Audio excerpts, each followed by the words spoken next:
New Zealand Sign Language is used by thousands of Kiwis every day. In April 2006, it was made New Zealand's third official language. Our secondary schools offer many language options, including Te Reo Māori, Samoan, French, German, Spanish, Chinese, Japanese and Latin, but why not New Zealand Sign Language?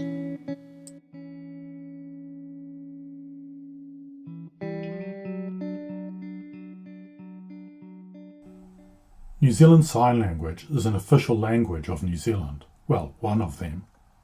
It was developed by the deaf community themselves. The language has its own grammatical structure, set of rules. The use of facial expressions is incorporated. It is used by over 20,000 people here in New Zealand. My name is Lisa. I started learning to sign a long time ago when I met my friend Zoe, who is deaf.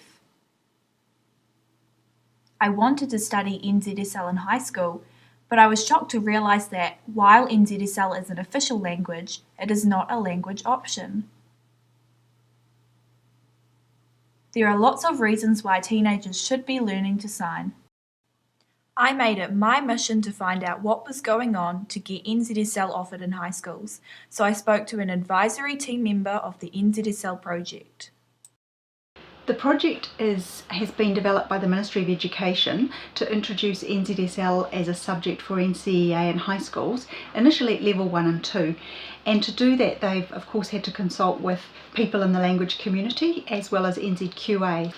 The Ministry of Education is hoping that they'll be available in 2017. And when these standards are available, is it compulsory for high schools to take these on or not? No language subjects are compulsory in high schools. It's entirely up to schools to decide from the range of languages which ones they want to or can deliver.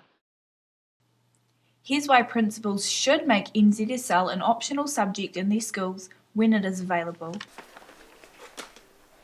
Mommy cow.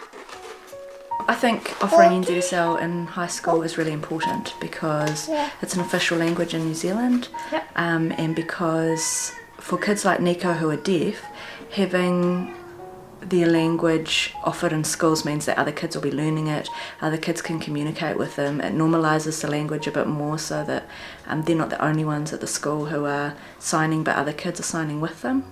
The hardest part for us has been the fact that, as I say, we were trying to learn. We found out he was deaf at 5 weeks, so we had a really young baby and we were trying to learn how to sign while trying to look after a new baby and trying to come to terms with the fact that how we were communicating with him wasn't going to work for him, and when you've got a new baby that's quite hard work. I know about me. If New Zealand Sign Language was an option in school now, how would that have impacted your family? I think it would have made a big difference for our family. We have teenagers who are at high school, and I think they would have found learning sign a lot easier if it had been offered at school and they could just go to school and learn it with their peers. Again, another normalised thing, there's other kids who are learning it, they're not the only ones learning it, they're not the only ones using it. For our family, it would have made a really big difference if it had been available, and it's a bit disappointing that it's not really. There are many jobs available out there for which New Zealand Sign Language skills are really useful. We definitely need more interpreters throughout the whole of the country. That could be a career path. You could become a teacher of the deaf or work in deaf education in some other capacity. You could get any job really. I mean, deaf people are out there in the world every day, going to the dentist, at the supermarket.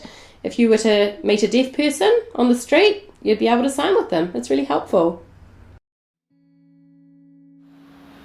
For the 20,000 sign language users in New Zealand, NZSL is not their choice, but a necessity. So why is it that high schools can choose whether or not they will offer NZSL? Shouldn't it be compulsory?